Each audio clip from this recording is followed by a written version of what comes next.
लेकिन सबसे पहले मैं एक इम्पॉर्टेंट जो इस वक्त जो बात सामने आ रही है उसके प्रोग्राम्स का आगाज़ करता हूँ। वो ये है कि एक नया खेल खेला जा रहा है। अपोजिशन जो इस वक्त हुकूमत में है एक नया खेल खेल रही है। मौलाना फजलुर रहमान इसके मेन मरकज़ी किरदार हैं और उन्होंने अपने आप को इस तरह से प्रोजेक्ट करना शुरू किया जैसे उन्हें बड़ा इख्तलाफ हो गया हुकूमत से और वो बिल्कुल भी ये जो इस वक्त हो रहा है उससे खुश नहीं है। और ये सब कुछ क्यों किया जा रहा है?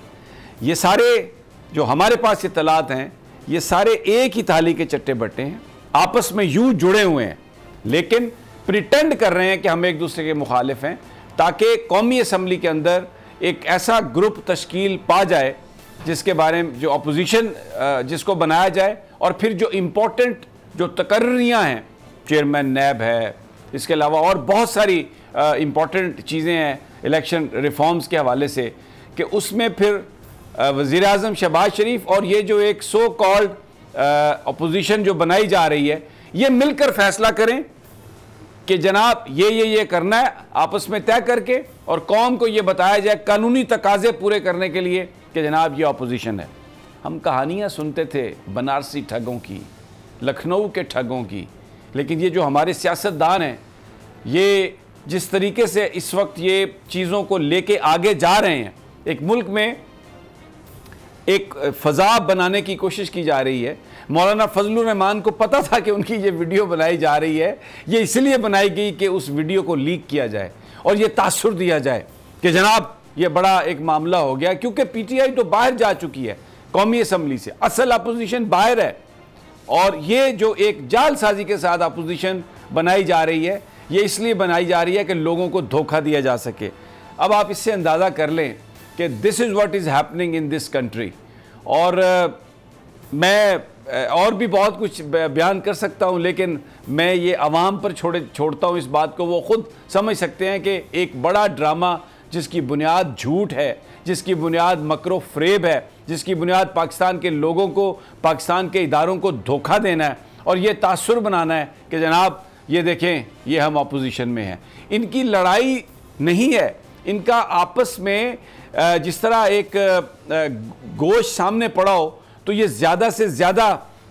गोश्त खाने की कोशिश करें। या भुट्टो साहब के ज़माने में हम लतीफ़े सुनते थे कि जनाब एक बहुत बड़ी एक परात है और उसके बीच में हलवा है और हलवे के ऊपर ऑयल है, तो जो खाने वाले होते थे ना वो यूं लकीर मारते थे ताकि तेल ज़्यादा उस तरफ आ जाए और वो घी जो है ना वो उसको खा लें। तो ये बेसिकली झगड़ रहे हैं इसलिए कि वजारतें ज़्यादा से ज़्यादा अहम मिले, अपने मामला सीधे कर लें। नून लीग अपने केसेस ख़त्म करना चाहती है, जरदारी साहब केसेस ख़त्म करना चाहते हैं, बहुत सारे लोगों को बड़े अरसे से माल नहीं मिला वो माल भी गप करना चाहते हैं। तो ये एक जालसाजी ये एक हो रही है पाकिस्तान के लोगों के साथ कि जिसमें अब ये तासुर दिया जा रहा है, जैसे कहा जाता है कि अपोजिशन भी साड़ी तो हुकूमत भी साड़ी।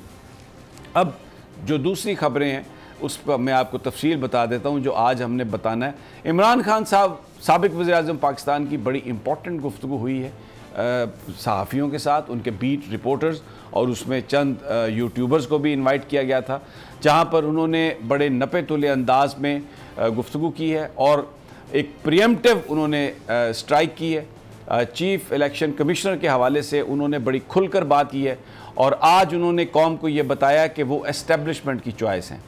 जिस वक्त अपोजिशन और हुकूमत के बीच डेडलॉक हुआ तो फिर जो चीफ़ इलेक्शन कमिश्नर हैं ये तय हुआ कि एस्टेब्लिशमेंट की तरफ से नाम आएगा तो उसको बना दिया जाएगा। तो एस्टेब्लिशमेंट ने जनाब जो मौजूदा हमारे चीफ़ इलेक्शन कमिश्नर हैं इनका राजा सुल्तान सिकंदर का नाम दिया और इनको बना लिया गया। तो ये एस्टेब्लिशमेंट के आदमी हैं, क्योंकि इस वक्त नून लीग ये कह रही है कि फ़ौरन फंडिंग केस में इमरान खान साहब को सज़ा दी जाएगी, इमरान खान साहब की पार्टी को बैन किया जा सकता है, उनसे इंतखाबी निशान वापस लिया जा सकता है। कराची के जलसे में वज़ीर-ए-आज़म साबिक वज़ीर-ए-आज़म ने ये बात कही थी कि ये मुझे गेम से निकालने की कोशिश कर रहे हैं और आज ये जो सारी हकीकत के तकर्रियाँ और तैनातियाँ कैसे हुई हैं, आज इमरान खान साहब ने वो राज खोल दिया है, वो बता दिया है खुलकर कि ये एस्टेब्लिशमेंट के आदमी हैं, एस्टेब्लिशमेंट की तरफ से आए थे। तो इसलिए जो कुछ भी होगा, फॉरेन फंडिंग केस है या कोई और है,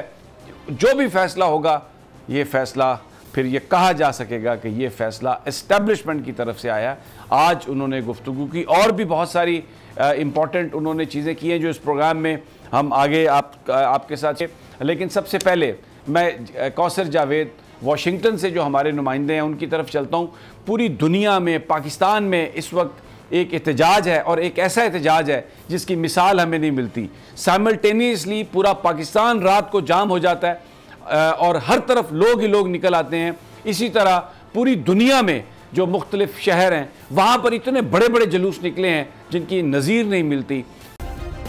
सब्सक्राइब करें और बेल दबाएं ताकि कोई खबर रह न जाए।